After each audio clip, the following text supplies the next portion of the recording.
اللہ تبارک و تعالیٰ نے قرآن مجید کے اندر بہت ساری چیزیں بیان کی ہیں، ہر چیز پر مر مٹنے کو دل کرتا ہے، لیکن ذرا اس آیت کا بھی ذائقہ لیجئے گا جو میں نے سورہ بقرہ کی آیت نمبر 185 کا ایک حصہ تلاوت کیا، اس کا بھی ذرا ذائقہ لیجئے گا کہ حکم دینے والا رب کیا فرماتا ہے، دین بھیجنے والا مالک کیا فرماتا ہے۔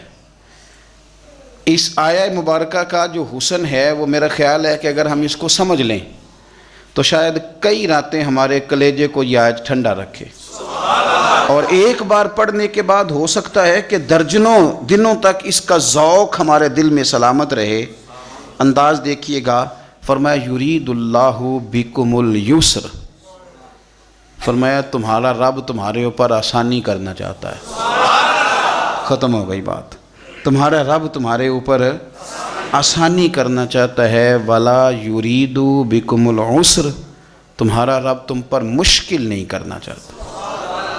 اللہ تمہارے لیے آسانیاں فرمانا چاہتا ہے، تمہارے لیے دشواری نہیں کرنا چاہتا۔ تو جو پیغام دینے والا ہے جب وہ کہتا ہے کہ میں کرنا ہی آسانی چاہتا ہوں، اب آپ میری بات کو سمجھیں، جب مالک کسی پر آسانی کرنا چاہے، جب اللہ ہی اپنے بندوں پر آسانی کرنا چاہے تو پھر مشکل ہو سکتی ہے؟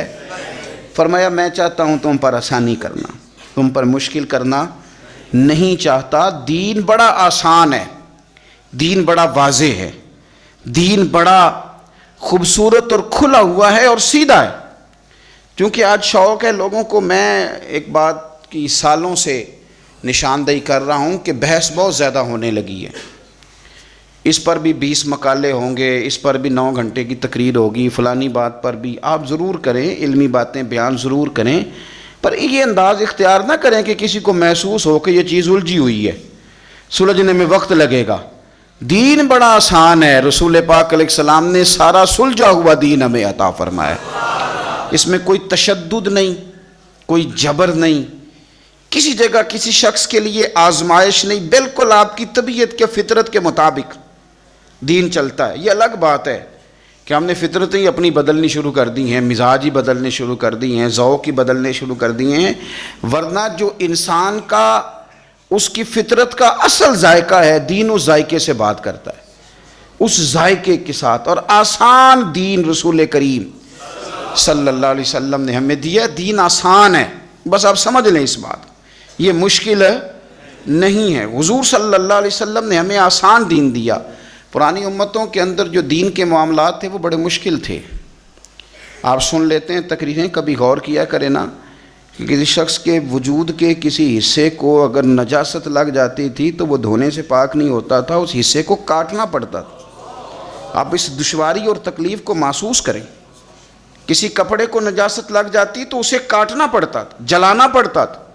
مال غنیمت اگر کسی بندے کو مل گیا تو وہ اس کے لیے جائز نہیں تھا، وہ آسمان سے بجلی آ کے اسے جلایا کرتی۔ اور یہ کتنی مشکل بات ہے، ہم انسان ہیں، غلطی ہو جاتی ہے، نہ چاہتے ہوئے بھی ہو جاتی، آمدن نہیں سہون بھی ہو جاتی ہے، لیکن گناہ ہو جائے اور سویرے دروازے پہ لکھا جائے تو گھر سے نکلنا دشوار نہیں ہو جاتا؟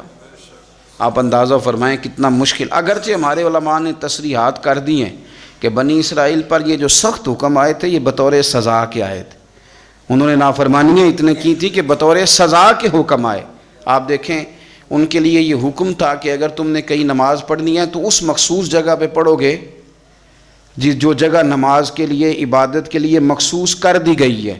تیرے میرے لیے یہ حکم نہیں ہے، تیری گاڑی میں پانی کی بوتل ہے، مصلی ہے، نماز کا وقت آ گیا، وضو کر، جہاں بھی تو چاہے مصلی بچھا کے نماز پڑھ، رب اسے قبول فرما لے گا۔ یہ آسانی کر دی دین نے، لیکن ہمارا یہ حال ہے کہ اتنے آسان دین پر بھی لوگوں کے لیے عمل کرنا مشکل ہے۔ اب کسی بندے سے پوچھیں کہ دین تو کہتا بڑا مشکل کام ہے جی، مثلا کیا مشکل ہے؟ وضو کرنا، نماز پڑھنا، عبادت کرنا، کیا مشکل محسوس ہوتا ہے؟ آپ جس کو بھی چھیڑے نا، یعنی سخت سردیوں میں گرم پانی سے وضو کرنے والا بھی کہتا ہے دین بڑا مشکل ہے۔ یعنی مسجد کے اندر گرم پانی کا انتظام موجود ہے، ہیٹر چل رہے ہیں، ہر آسانی موجود ہے، مشکل صرف سویرے فجر میں آنکھ کھولنا ہے، اس کے علاوہ کوئی شے مشکل نہیں ہے۔ تو ہم نے بلا وجہ بڑا مشکل ہے جی، آپ کو پتہ ہے پھر دین پہ چلنا مثلا کیا مشکل ہے، داڑھی کا وزن ہوتا ہے، یہ رکھیں تو گردن جھک جاتی ہے، کیا مشکل ہے؟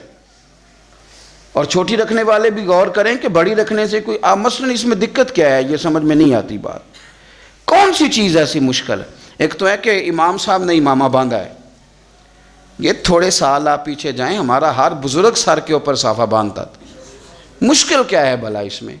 کھلا لباس پہننا مشکل ہے، روزی حلال کی کھانا مشکل ہے، مشکل تو جو ہم نے پیدا کر لیا اپنی مرضی سے وہ مشکل ہے، ورنہ دین تو بڑا پیارا ہے جو میرے رسول پاک نے عطا فرمایا، بڑا میٹھا ہے، بڑا خوبصورت ہے، بڑا ذوق والا ہے، بڑا پیار والا ہے۔ ہم مشکلات پر، امام صاحب کی شکایت آ گئی ہے جی ہم نے مسجد میں نہیں رکھنا، کس وجہ سے جی؟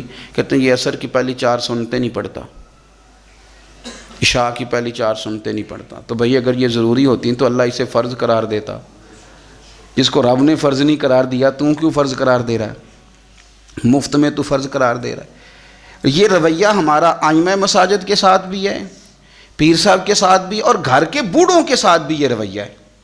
یہ بندہ بوڑھا ہے، اب بالکل یہ روٹی نہ مانگے، نیا کپڑا نہ مانگے، گھر کے کونے میں رہے، یہ کوئی ایسی بات نہ، کیونکہ یہ غلطی ہے اس کی کہ بوڑھا ہو گیا ہے۔ نہیں، مجھے ایک صاحب نے کہا کہ میرے دادا جی نے بھی ٹچ موبائل رکھا ہوا ہے، میں نے کہا یار عجیب بات ہے نا، جو چیز تیرے لیے جائز ہے وہ تیرے دادے کے لیے جائز ہے، کیسی عجیب بات ہے۔ مجھے امید ہے تیرے دادا جی مصطفیٰ کریم کی نعت ہی سنتے ہوں گے، وہ کسی عالم کی بات ہی سنتے ہوں گے، مجھے امید ہے وہ اللہ کا ذکر ہی۔ آپ کیا بات کرتے؟ ہم جان بوجھ کر وہ مشکلات کیوں پیدا کر رہے ہیں جو رب رسول نے پیدا نہیں کی؟ قصداً ان چیزوں کی طرف توجہ کیوں کرتے ہیں؟ دیکھو عبادت بڑی اچھی بات ہے نا، پیر صاحب بھی وہ والے آج کل لوگوں کو چاہیے ہوتے ہیں جن کو جا کے زبردستی مسلح سے اتارا جائے، وہ والے پیر صاحب لوگوں کو درکار ہو، کہتے ہیں ہر وقت، اور میں نے دیکھے ہیں کچھ لوگ اس طرح کے ہیں، بڑی پگڑی باندھو، اس کے اوپر ایک چادر بھی لو اور کسی کونے میں بیٹھ جاؤ، اور جب کوئی ملنے آئے تو تسبیح بھی پکڑ لو، تو اس سے ذرا پیری مریدی صحیح چمکتی ہے کہ کیا بات ہے، لیکن دین اس کی سپورٹ نہیں کرتا۔ میرے رسول پاک جی تو نے تو تسبیح پکڑ لیا نا کہ کوئی ملنے آیا تو پتہ چلے میں بڑا صوفی آدمی ہوں، اور میرے نبی پاک کا طریقہ کیا ہے؟ کوئی انتظار کر رہا ہوتا تھا تو حضور نماز بھی مختصر فرما دیتے تھے، فرماتے تھے بعد میں پڑھ لوں گا، اب یہ ملنے آیا اسے وقت کی ضرورت ہے۔ اب میری بات کو سمجھیں، دین نے جو آسانی دی ہے، بخاری مسلم میں حدیث ہے، نبی پاک صلی اللہ تعالیٰ علیہ وسلم کے نا کچھ صحابہ شوق عبادت میں، کچھ متشدد لوگ بھی ہوتے ہیں نا، شوق عبادت میں وہ آ گئے اور حضور صلی اللہ علیہ وسلم کی ازواج مطہرات سے آ کے پوچھا کہ بتائیں نبی پاک نماز کیسے پڑھتے تھے؟ اب وہ اس شوق میں آئے تھے کہ ہمیں پتہ چلے گا کہ حضور ساری رات مصلی پہ رہتے ہیں، اگرچہ بعض احادیث میں یہ ملتا ہے لیکن وہ کبھی کبھار ہوتا تھا۔ ان کا خیال تھا کہ ہمیں ملنا چاہیے، حضور ساری رات نماز پڑھتے تھے تو ہم بھی ساری رات پڑھیں، ایک ذہن بنا لیا جاتا ہے نا۔ اور بعض لوگ سمجھتے ہیں کہ میں نے تھوڑا سا نا 2 قدم بڑھ کے زیادہ نیک بننا ہے، آ کے پوچھا، یہ سیاستہ میں حدیث ہے کہ حضور کتنی نماز پڑھتے تھے، تو مومنوں کی ماؤں نے کہا کہ نبی پاک عشاء پڑھ کے آتے تھے، آرام کرتے تھے، تہجد کے وقت اٹھ کے نفل پڑھتے تھے۔ اب بھی یہ بات سننے کے بعد بھی انہوں نے مشورہ اور کرنا شروع کر دیا، پہلے گئے کہ معلومات کرتے ہیں، جس طرح حضور نماز پڑھتے تھے ہم بھی اسی طرح پڑھیں گے۔ اب جب جواب ان کی مرضی کا نہ آیا، اب انہوں نے کیا کہا؟ کہنے لگے جناب حضور کے صدقے تو اللہ نے اگلے پچھلوں کے گناہ معاف کر دیے، وہ تو پیغمبر ہیں، رسول ہے، معصوم ہے، ہم تو گناہ گار ہیں، حضور تو تھوڑی بھی پڑھیں تو ٹھیک ہے، ہمیں زیادہ پڑھنی چاہیے۔ ایک کہنے لگے میں ساری رات نفل پڑھوں گا، دوسرے کہنے لگے میں تو ہر روز روزہ رکھا کروں گا، تیسرے نے کہا کہ میں شادی نہیں کروں گا، اکیلا ہی رہوں گا، عبادت ریاضت میں رہوں گا۔ اللہ کے رسول صلی اللہ علیہ وسلم نے بات سن لی، اور حضور نے بات سن کے بڑے ٹھنڈے اور بڑے میٹھے انداز میں فرمایا، میں تم سب سے زیادہ رب کو جانتا ہوں، اور میں تم سب سے بڑھ کر اپنے رب سے ڈرتا ہوں۔ فرمایا میں عبادت بھی کرتا ہوں، آرام بھی کرتا ہوں، میں نکاح بھی کرتا ہوں اور عبادت بھی کرتا ہوں، میں اللہ کی بارگاہ میں بھی حاضر ہوتا ہوں اور حقوق العباد بھی ادا کرتا ہوں۔ فرمایا یہی میری سنت ہے، اس کو اپناؤ گے تو میرے طریقے پہ چلو گے، اور جس نے میرا طریقہ چھوڑ دیا اس کا میرے ساتھ کوئی تعلق نہیں ہے۔ عبادت میں شدت کرنے سے حضور نے منع فرمایا۔ میرے بھائی، نبی پاک صلی اللہ علیہ وسلم نے ہمیں آسان دین عطا فرمایا ہے، مشکل نہیں، آسان دین۔ حضرت عبداللہ ابن عمر رضی اللہ تعالیٰ عنہ بڑے نیک آدمی، حضور نے خود کہا بڑے نیک آدمی، انہوں نے ایک دفعہ فیصلہ کیا کہ میں نے روز روزہ رکھنا ہے، ہر روز روزہ۔ آپ تھوڑا سا اس کو سمجھیں کہ اگر بابا جی روز روزہ رکھیں گے تو انہوں نے تو نفل روزہ رکھنا ہے، لیکن جس ان کی بہو نے بیچاری نے رات اٹھ کے بچوں کو دودھ بھی پلانا ہے، ایک دفعہ وہ سحری میں اٹھے گی ان کے اللہ خیر کرے روزے کے لیے، پھر اٹھے گی بچوں کو ناشتہ بنانے کے لیے۔ بابا جی چاہے فجر پڑھ کے 11 بجے تک سوئیں، مشکل ہوتی ہے کہ نہیں ہوتی؟ تو حضرت عبداللہ ابن عمر رضی اللہ تعالیٰ عنہ نے ارادہ کیا روز روزہ رکھوں گا، اور وہ رکھنے لگے۔ یعنی روزہ رکھنے کی بھی کوئی شکایت ہوتی ہے، لیکن ان کے گھر والوں نے شکایت بھیجی کہ حضور روز روزہ رکھتا ہے۔ حضور نے بلایا اور میرے نبی پاک صلی اللہ تعالیٰ علیہ وسلم فرمانے لگے تمہیں پتہ ہے ایک نیکی پر اللہ 10 کا اجر دیتا ہے؟ یا رسول اللہ دیتا ہے۔ فرمایا تم مہینے میں 3 روزے رکھا کر، ایک روزے پر اللہ 10 روزوں کا ثواب دے گا، تو 3 رکھنا پورے مہینے کا ثواب مل جائے گا۔ حضور صلی اللہ تعالیٰ علیہ وسلم نے فرمایا کہ 3 روزے رکھ لیا کر، اللہ 30 کا ثواب دے گا۔ حضرت عبداللہ ابن عمر بعد میں پچھتایا کرتے تھے، فرماتے تھے مجھے اس پر اکتفا کرنا چاہیے تھا، لیکن میں نے عرض کیا اور ادب سے عرض کیا، میں نے کہا یا رسول اللہ میں اس سے زیادہ بھی طاقت رکھتا ہوں۔ تو نبی پاک نے فرمایا چل ٹھیک ہے 2 دن چھوڑ کے 1 دن روزہ رکھ لیا کر۔ میں نے عرض کی یا رسول اللہ صلی اللہ علیہ وسلم میں اس سے زیادہ بھی طاقت رکھتا ہوں۔ تو رسول کریم صلی اللہ علیہ وسلم نے فرمایا پھر حضرت داؤد علیہ السلام کے طریقے پہ عمل کر، 1 دن روزہ رکھ لے، 1 دن افطار کر لے۔ کہتے میں نے کچھ اور بھی عرض کیا تو حضور نے فرمایا بس کر، میں نے تمہیں وہ چیز بتائی ہے جو تمہارے لیے بڑی خیر والی ہے، اب اس سے آگے بڑھنے کی ضرورت ہے۔ یعنی روز روزہ دیکھیں نا، روزہ رکھنے کی بھی کوئی شکایت ہے، لیکن یہ دین اتنا مشکل نہیں جتنا ہم اس کے لیے مشکلات پیدا کر لیتے ہیں۔ حضرت زینب رضی اللہ تعالیٰ عنہ نے مسجد نبی کے 2 ستونوں کے درمیان رسی بندھوا دی تھی کہ جب تھک جاؤں گی نا میرے سے کھڑا نہیں ہوا جائے گا، تو میں رسی کے ساتھ لٹک جاؤں گی، پر میں نے نفل زیادہ پڑھنے۔ حضور کی اہلیہ محترمہ نے کہ میں یہاں لٹک جاؤں گی پر میں نفل زیادہ پڑھنے۔ اب بظاہر تو بڑا پیارا کام لگتا ہے نا، کہتے ہیں فلانے صاحب میں مصلی پہ ہی رہتے ہیں، میں نے نفل زیادہ پڑھنے۔ تو نبی پاک صلی اللہ علیہ وسلم نے فرمایا رسی کھول دو، جتنے تمہیں جاگتے جاگتے پڑھے جائیں نا اتنے پڑھ لیا کرو، باقی وقت آرام کیا کرو۔ یہ دین اس طرح آپ اس کے تقاضوں دیکھیں، ہم نے نا اتنا مشکل کر دیا اور اتنا مشکل کر دیا، ہم نے بزرگوں کی باتیں آپ کو بتائی ہیں کہ وہ 40 سال عشاء کے وضو سے فجر پڑھتے تھے، پر وہ مستحب عمل ہے، وہ فرض نہیں ہے، وہ واجب نہیں ہے۔ اس کا یہ معنی نہیں ہے کہ اب آپ کہیں کہ یہ چونکہ ساری رات پڑھتے ہیں 40 سال پڑھنے۔ مجھے ایک صاحب کہنے لگے میں نے سنا ہے کہ تہجد شروع کر لو تو پھر ہمیشہ پڑھنی پڑتی ہے۔ ہم نے ذہن بنا لیا ہے کہ یہ بات اگر یہ ہو گئی تو پھر خرابی ہو جائے، اس طرح نہیں ہے۔ آپ دین کے مزاج کو سمجھیں، یعنی عمرہ کر لیا تو اب حج فرض ہو گیا ہے، تو جس بندے کے پاس قرضہ اتارنے کو پیسے نہیں اس پر حج کیسے فرض ہو گیا؟ عمرہ ہے، حج ہے۔ جان بوجھ کر اگر آپ مشکلات پیدا کریں گے تو آپ دشواری میں آ جائیں گے۔ دیکھو نماز بھی پڑھیں تو کچھ دیر پڑھیں، کچھ دیر آرام کریں، اور روزہ بھی رکھیں تو 1 دن رکھیں اور 1 دن آرام کریں۔ پھر میرے رسول پاک صلی اللہ علیہ وسلم نے آئمہ مساجد کو حکم دیا، فرمایا جب لوگوں کو نماز پڑھاؤ تو مختصر پڑھاؤ، اور جب تم نے خود پڑھنی ہو تو جتنی مرضی لمبی پڑھو۔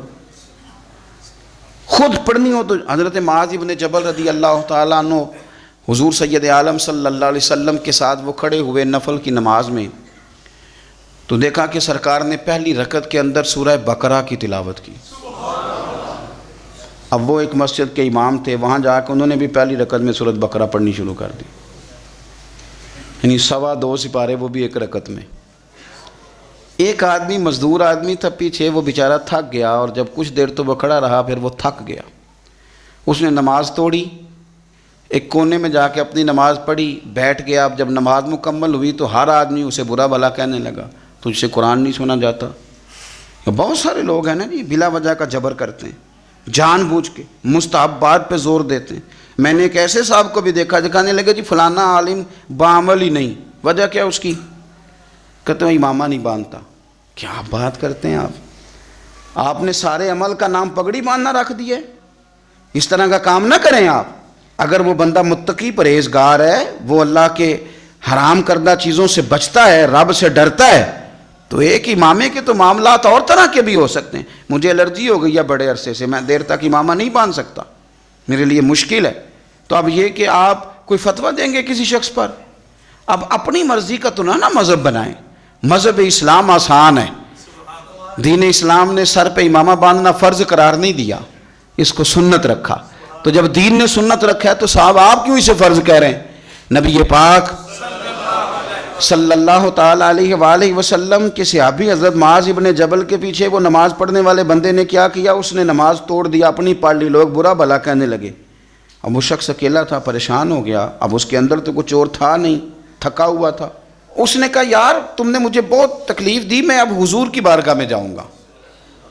جا کے عرض کی یا رسول اللہ صلی اللہ علیہ وسلم، میں اونٹ چرانے والا آدمی ہوں، میں تھک جاتا ہوں، تکلیف میں ہوں.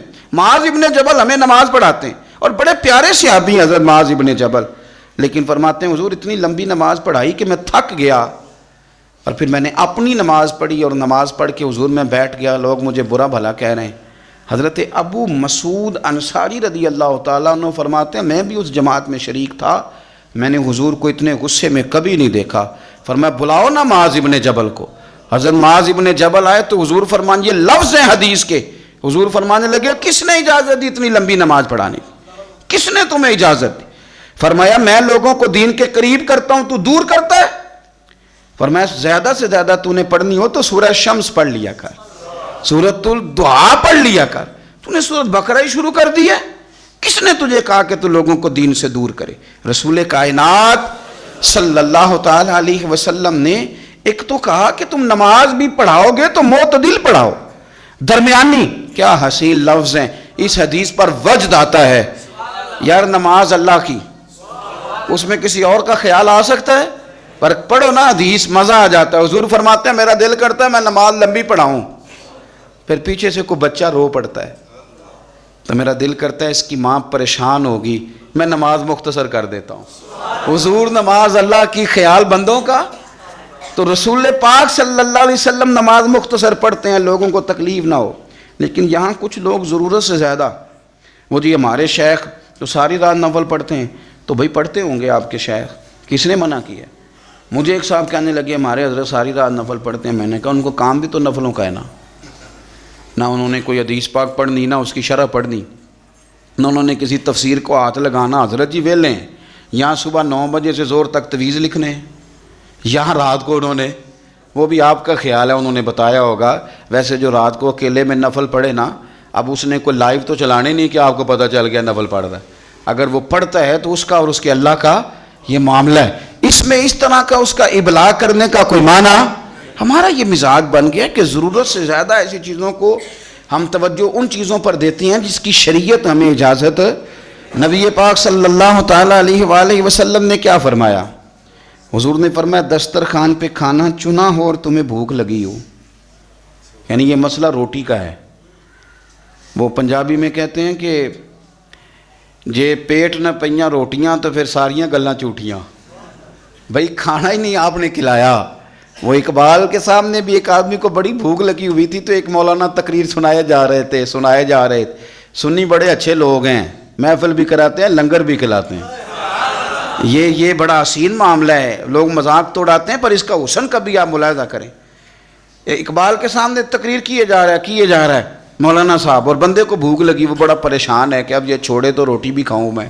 بھوک شدت سے لگی ہو تو کچھ سوچتا ہی نہیں. تو وہ اقبال نے جب دیکھا تو اقبال کہنے لگے مولانا فاقہ کش کو درس شریعت سے کیا غرض؟ اس فاقہ کش کو درس شریعت سے کیا غرض؟ اس کے شکم کی آگ کو تو روٹی چاہیے، اسے روٹی دے لے پھر دین بتانا. مہربانی کر روٹی کھلا لے پھر اگلی بات کرنا. میرے بھائی غور کریں میری بات. اس لیے صوفیاء لنگر کا اہتمام بہت زیادہ کرتے کثرت کے ساتھ. اگر بھوک لگ جائے گی تو بڑے کام رہ جائیں. سیاستہ کی روایت عرض کر رہا ہوں. حضور فرماتے ہیں روٹی لگی ہے، ادھر عشاء کی جماعت کھڑی ہو گئی. شارحین نے لکھا ہے شرط یہ ہے کہ بھوک شدید لگی ہو، شدید بھوک ہو، ہلکی بھوک پر یہ حکم نہیں، شدید بھوک لگی ہو.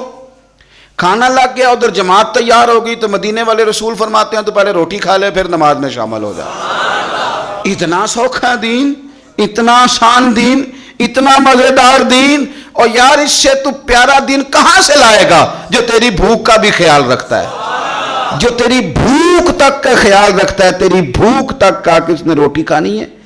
پھر تجھے اگلی بات بتا، اتنا پیارا دین بھی کہیں سے ملے گا؟ میرے رسول کریم صلی اللہ علیہ وسلم نے درجہ بدرجہ ہمیں، یہ نماز تراویح کا معاملہ ہے نا جی، تو حضور نے ایک دن نماز تراویح پڑھائی تو بہت سارے لوگ آ گئے اگلے دن، دوسرے دن تراویح کے لیے حضور باہر آئے، جماعت کرائی تو اور زیادہ لوگ آ گئے، تیسرے دن جماعت کرائی تو چوتھے دن مسجد بھر گئی، حضور باہر ہی نہیں آئے جماعت کرانے کے لیے، لوگ انتظار کرتے رہے، حضور نہیں آئے۔ اگلے دن حضور فجر میں تشریف لائے تو فرمایا مجھے پتا تھا تم میرا انتظار کر رہے ہو اور تم بہت سارے آئے ہو، مجھے پتا تھا، بے خبر ہو جو غلاموں سے وہ آقا کیا ہے، مجھے پتا تھا تم آئے ہو۔ فرمایا میں آیا اس لیے نہیں کہ کہیں یہ 20 رکھتے تم پر فرض نہ کر دی جائیں، تم مشکل میں آ جاؤ گے، مشکل ہو جائے گی تمہارے لیے۔ اب تراویح سنت ہے، یعنی کسی وجہ سے رہ بھی جائے تو وہ والا جرمانہ نہیں جو فرض رہنے کا جرمانہ ہے، تو اگر وہ فرض ہو جاتی، میرے رسول پاک علیہ الصلوۃ والسلام نے ہمیں باتیں، یہ عدم تشدد، آپ یقین کریں کچھ لوگ نا ادب سکھا رہے ہوتے ہیں تو لگتا ہے یہ گولی بھی مار دیں گے ساتھ، اوے تجھے پتہ نہیں کہاں کھڑا ہے تو، او بھائی ٹھہر جا یار، تو کیا بندوق کے زور پہ بات کرے گا؟ یہ میرے ساتھ تو خیر لوگوں کا پیار بڑا زیادہ ہے، پھر بھی کچھ لوگ ٹائم لینے آتے ہیں تو حکم کرتے ہیں، کہتے ہیں جی کوئی ٹائم دے دے، محفل یہ تو نا ٹائم تھا محفل ہی نہیں کرانی، اور میں نے کہا میں جب پیدا نہیں ہوا تھا تب محفلیں نہیں ہوتی تھی، مرنے کے بعد نہیں ہوں گی۔ آپ گن پوائنٹ پہ کیوں اس طرح کی باتیں کرتے؟ گن پوائنٹ پہ ایسی بلیک میلنگ کہ بندہ مجبور ہو جائے۔ سرور کائنات صلی اللہ علیہ وسلم نے عدم تشدد کی بات کی۔ یہ حدیث بخاری میں موجود ہے، لیکن اس کا پہلا حصہ ابو داؤد شریف میں، ایک بدو آدمی دیہاتی مسجد میں آیا، کیونکہ عرب میں مسجدیں تھی نہیں، اب تو اللہ کے فضل سے ہر آدمی کو مسجد کے آداب کا پتہ ہے، عرب شریف میں مسجدیں کوئی نہیں تھی، نئی بنی ہیں، لوگوں کو آداب بھی نہیں آتے، وہ پہلے تو آیا تو ایک کونے میں 2 نفل پڑھے، اور نفل پڑھنے کے بعد دعا بڑی انوکھی مانگی، کہنے لگا اے اللہ ایک میرے اوپر رحم فرما اور ایک اپنے نبی پاک صلی اللہ علیہ وسلم پہ رحم فرما، اور کسی پہ نہ کرنا، معاذل۔ تو حضور مسکرائے، حضور فرمانے لگے رب کی اتنی وسیع رحمت تھی اور تو نے محدود کر دیا اسے، بس 2 پہ رحم فرما اور نہ کسی پہ فرما۔ اگرچہ شارحین کہتے ہیں یہ بھی اس کا پیار تھا کہ یا اللہ میرے اور نبی پاک کے بیچ کسی اور کو شامل نہ کرنا، یہ بھی پیار تھا، لیکن حضور نے فرمایا اللہ کی رحمت وسیع، ایسے محدود نہ کر۔ ایک کونے میں نماز پڑھی، دوسرے کونے میں جا کے پیشاب کرنے لگ گیا، صحابہ دوڑے کہ اسے پکڑتے ہیں اور مارتے ہیں، اس کی تھوڑی مرمت کر، کو پتہ نہیں مسجد ہے۔ نبی پاک صلی اللہ علیہ وسلم نے فرمایا ٹھہر جاؤ، اسے پیشاب کر لینے دو۔ آپ کو بتاؤں اس حدیث پر بڑی بڑی یونیورسٹیوں میں ریسرچ ہوئی، اتنا بڑا فیصلہ، اتنا بڑا فیصلہ، بہت بڑے لوگ جو میڈیکل سے تعلق رکھتے تھے، مثانے پر بات کرتے تھے، انسانی مثانے پر، انہوں نے کہا کمال ہو گئی، اگر انسان کو بیچ میں پیشاب روکنا پڑ جائے تو بڑی شدید بیماریوں کا شکار ہو جاتا۔ مدینے والے رسول نے بتایا کہ مسجد کا ادب اپنی جگہ پہ، لیکن اس وقت جو کیفیت ہے اس کا رنگ اپنی جگہ پہ۔ فرمایا اسے نہ پیشاب کر لینے دو، اسے مکمل کرنا۔ اس نے پیشاب کر لیا، حضور نے فرمایا جہاں اس نے پیشاب کیا وہاں پانی بہاؤ، دھو ڈالو مسجد کو، اور اس بندے کو قریب بلایا۔ نہ حضور کے لفظوں میں تشدد تھا، نہ انداز میں کوئی جبر تھا، حضور نے اس کو تھپکی دی اور فرمایا تو نے نماز جو پڑھی تھی تو پیشاب کیسے کر لیا؟ مسجد نماز کے لیے ہیں، پخانے اور پیشاب کے لیے نہیں ہیں۔ میری بات کو آپ سمجھیں، یعنی کتنا یہ کبھی فعل ہے بظاہر کتنی غلط بات ہے کہ مسجد میں پیشاب کر دینا۔ کو کسی کا بچہ بھی کر دے تو شاید ہم گریبان پکڑ لیں کہ بچے کو تو کون لے آیا ہے، لیکن ایک جیگتے جاتے سمجھدار آدمی نے پیشاب کیا، یہاں تو ہو سکتا ہے کمیٹی کا صدر جو ہے وہ بند کر دے مسجد میں آنا کہ تو نے نہیں آج کے بعد آنا، تجھے پتہ کو نہیں مسجد آنے جانے کا۔ بھائی جو ٹھنڈا اور میٹھا دین میرے رسول پاک نے عطا فرمایا، اس کی قدر کرو، اس کو سمجھو، اس کی خوبصورتی پر غور کرو۔ ایک حدیث پڑھنے لگا ہوں میں سیاستہ سے، ہم پر اعتراض کرتے ہیں کافر مشرک، کہتے ہیں اسلام کی سزائیں بڑی سخت ہیں، چور کے ہاتھ ہی کاٹ دیتے ہیں، لیکن میں کہتا ہوں تم نے دین پڑھا نہیں نا، تم قریب نہیں نہ آئے، کاش تم کبھی آ کے اس کو سیکھتے، تمہیں پتہ چلتا ہے اس کا حسن کتنا پیارا ہے۔ ایک غریب صحابی حضرت عباد بن شرجیل. دیکھیں اسلام چور کے ہاتھ کاٹنے کا حکم دیتا ہے لیکن جو اس کا پس منظر بیان کرتا ہے. ایسے نہیں کہ چوری کر لی تو ہاتھ کاٹ دیا. اسلام پہلے دیکھتا ہے کہ وجہ دیکھو چوری کیوں کی. حضرت عباد بن شرجیل رضی اللہ تعالیٰ عنہ کہتے ہیں بھوک نے ستا لیا, مجبور ہو گیا, پڑوسی کے باغ میں چوری کر لی, کچھ پھل کھا لیے, کچھ چادر میں چھپا لیے. اس نے پکڑ لیا, میرا کپڑا بھی چھین لیا. میں عزت دار آدمی تھا. عزت دار آدمی جب اس طرح کا معاملہ ہو تو زمین پھٹ جاتی ہے. پھر اس کا دل کرتا ہے کہ اب میں کہیں کھو جاؤں.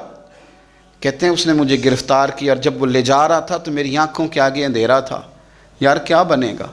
فرماتے ہیں میں قربان جاؤں, لے گیا مجھے دروازہ رسول پہ. اور اس نے جب کوئی بات سناتا ہے تو اپنے رنگ میں سناتا ہے نا.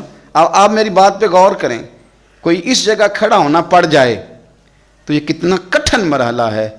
کہتے ہیں میں کھڑا تھا حضور کے سامنے. اس نے کہا حضور اس نے چوری کیا, یہ دیکھے میں نے اس کا کپڑا چھینا ہے. تو کہتے ہیں میرے رسول پاک نے میری طرف توجہ کی, اور حضور نہ توجہ میری طرف کر رہے تھے اور بات اس سے کر رہے تھے جو پکڑ کے لایا.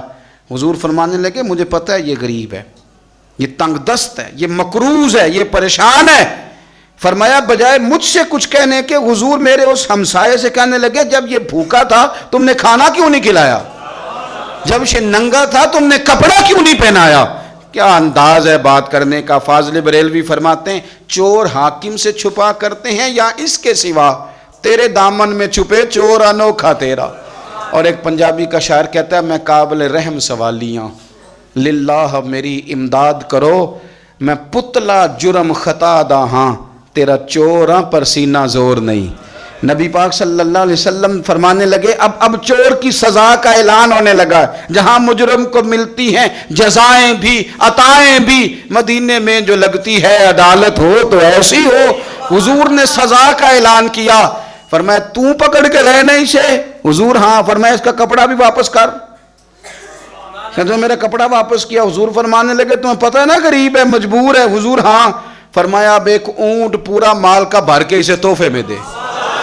جہاں مجرم کو ملتی ہیں جزائیں بھی عطائیں بھی, مدینے میں جو لگتی ہے عدالت ہو تو ایسی ہو. آسان دین, پیارا دین, درد والا دین, تیری ہر مجبوری کو سمجھنے والا دین, تیری ہر کمزوری کو پر غور کرنے والا دین, تیرے ہر دکھ پر مرہم رکھنے والا دین. او یارو کہیں اور سکون نہیں ملے گا. وہ دیکھو مرد کلندر اقبال لاہور میں بیٹھ کے مدینے کی طرف منہ کر کے کہتے ہیں نہ کہیں جہاں میں امان ملی, جو امان ملی تو کہاں ملی, میرے جرم خانہ خراب کو.